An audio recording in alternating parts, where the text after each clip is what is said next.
परम सत्कायो गुरु प्यारे सात संगत जी राधा स्वामी जी।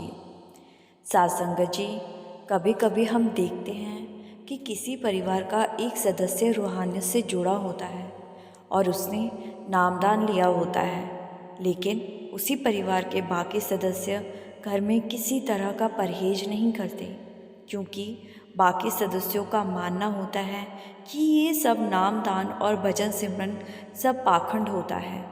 और इस तरह की मानसिकता वाले लोग अक्सर नास्तिक किस्म के होते हैं और ये लोग अपने परिवार के उस सदस्य के भजन सिमरन में भी रोड़ा बनते हैं जिस सदस्य ने बाबा जी से नामदान लिया होता है। सात संगत जी, जब घर का माहौल ऐसा होता है तो उस परिवार का विनाश होने से कोई नहीं बचा सकता।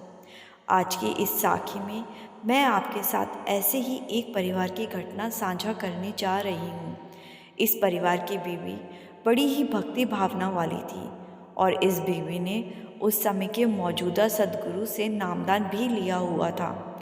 लेकिन कभी कभी घर का माहौल ऐसा होता है कि नामदान ले लेने के बावजूद भी भजन सिमरन हो नहीं पाता। तो इस बीवी का जो पति था और इसका जो बेटा था वो आए दिन घर में मांस मछली बनाते और रोज़ शराब का सेवन करते। सात संगत जी, अब आप ही बताओ, ऐसे माहौल में नामधारी जीव कितना विचलित होता होगा। जिस रसोई में और जिस बर्तन में मांस पकाया जा रहा है उसी रसोई में मजबूरन नामधारी जीव को भी अपने लिए भोजन पकाना पड़ जाए तो उसको कैसा लगता होगा। इस बीवी ने बहुत बार अपने पति को और बेटे को समझाने की कोशिश की, लेकिन वो दोनों उल्टा इस बीवी से लड़ने लगते थे और बाबा जी के बारे में ही उल्टा सीधा बोलने लगते थे, जिससे बीवी को बहुत बुरा लगता था और वो रोती हुई अपने कमरे में लौट जाती थी। हर रोज़ इनके आपस में झगड़े होते थे। इसका पति एक नंबर का शराबी था और बेटा भी वैसा ही बनता जा रहा था। इस परिवार के साथ समस्याएं ख़त्म होने का नाम ही नहीं लेती थी। इनका कोई काम नहीं बनता था और इस परिवार के घर खून के छींटे घर के दरवाजे के बाहर पड़े अक्सर इन्हें दिखाई पड़ते थे। इनको ऐसा लगता था जैसे किसी ने इस परिवार के ऊपर कोई काला जादू किया हुआ हो। ये देखकर बीवी तो डर जाती थी, लेकिन इस बात से भी बीवी के पति और बेटे को कोई फर्क नहीं पड़ता। उन्हें सिर्फ शराब और मांस से मतलब था। घर में कमाई का कोई साधन नहीं था। कुछ खेत थे वो भी शराब की वजह से बिक गए। पति और बेटा दोनों ही एकदम नकारा हो चुके थे। घर का सामान बेच बेच कर शराब और मांस का इंतज़ाम करना इनका आए दिन का काम बन चुका था। धीरे धीरे करके घर का सारा सामान शराब में उड़ने लगा। ये सब देखकर बीवी को बड़ा दुख होता था। वो बाबा जी के आगे अरदास करती थी कि बाबा जी, आपकी शरण में आने के बाद भी मेरा जीवन दुखों से भरा हुआ है। आप ही बताओ मैं क्या करूं? कोई तो रास्ता दिखाओ। तो ऐसे ही कुछ दिन और बीते और अब इनके घर की हालत और भी ख़राब होने लगी। फिर एक दिन ये बीवी डेरे गई और बाबा जी से इसकी मुलाकात हुई। इसने सारी बात बाबा जी को बताई कि हमारे घर का नाश होता जा रहा है। तो बाबा जी ने पूरी बात सुनकर कहा कि बेटी, जिस घर में नाम सिमरन होता हो उसी घर में शराब मांस का भी सेवन होता हो तो ऐसे घर का विनाश होना शुरू हो जाता है। तू अपने पति और बेटे को समझाती क्यों नहीं? तो बीबी रोते हुए कहने लगी कि बाबा जी, मैंने अपनी तरफ से हर कोशिश करके देख ली, लेकिन मेरी बातों का मेरे पति और बेटे पर कोई असर नहीं पड़ता। इन दोनों ने शराब और मांस के लिए हमारे खेत और घर का सामान तक बेच दिया। ऐसे तो हम सड़क पर आ जाएंगे। बाबा जी, अब आप ही कुछ करो, आप ही रास्ता दिखाओ। तो बाबा जी ने कहा ठीक है, तू घर जा और उनसे जाकर बात कर। तो बीवी कहने लगी कि बाबा जी, मेरी बात करने से उन पर कोई असर नहीं होता। तो बाबा जी कहने लगे कि ऐसे जाकर बात करेगी तो वो दोनों कभी नहीं मानेंगे। बेटी, अगर तू अपने पति और बेटे को इन चीज़ों से निकालना चाहती है तो गुरु को साथ लेकर उनसे बात करो।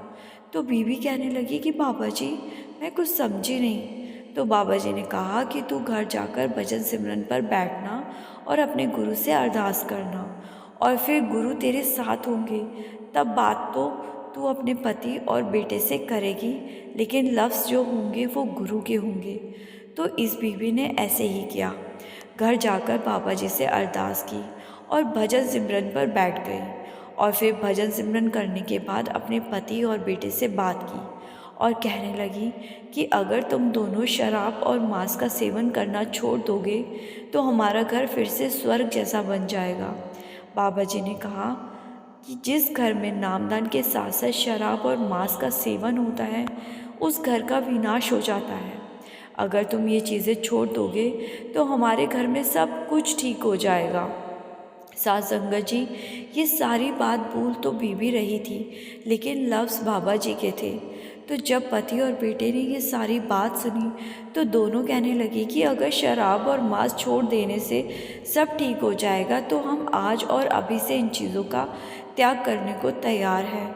ये सुनकर बीवी खुश हो गई और वो जब डेरे गई तो उससे सारी बात बाबा जी से बताई और बाबा जी से कहने लगी कि बाबा जी, आपकी कृपा से मेरे पति और बेटा शराब और मांस को त्याग चुके हैं। तो बाबा जी ने उसको समझाया कि बेटी, जिस घर में मालिक के नाम की चर्चा होती हो और उसी घर में मांस पकाया जाता हो और शराब भी पी जाती हो तो ऐसे घर में सुख कहाँ से आना था। लेकिन अब तू खुद फ़र्क देखेगी। ये सुनकर बीवी बड़ी खुश हो गई और जब वापस घर लौटी तो उसने देखा कि उसका पति घर पर नहीं है। तो जब मालूम चला तो बीवी की और भी ज़्यादा खुशी हुई। उसका पति जो अब तक सिर्फ शराब में डूबा रहता था, अब वो बाहर जाकर मेहनत कर रहा है। सास संगत जी, इसके बाद वो बीवी अपने पति और बेटे को भी सत्संग पर ले जाने लगी। और जब कोई जीव बार बार सत्संग पर जाता है और सत्संग सुनता है तो सत्संग में बताई बातों का प्रभाव जीव पर ज़रूर पड़ता है। तो पति और बेटे के मन में भी रूहानियत से जुड़ने की इच्छा होने लगी। उनके मन में भी नामदान लेने की इच्छा हुई और आगे चलकर पति को नामदान मिल गया और अब इनके घर के हालात बहुत अच्छे हो गए थे। घर में सुख और खुशियाँ थी। सास संगत जी, ये घटना तो एक नामधारी बीवी के परिवार के साथ हुई, लेकिन अगर परिवार के किसी भी सदस्य ने नामदान नहीं ले रखा तो भी हमें इन अवगुणों से दूर ही रहना चाहिए। किसी जीव की हत्या करके उसका सेवन करना तो सबसे बड़ा पाप है। पता नहीं कैसे इस पाप का भुगतान करना पड़ेगा और जब भुगतान की बारी आती है तो तकलीफ़ बहुत होगी।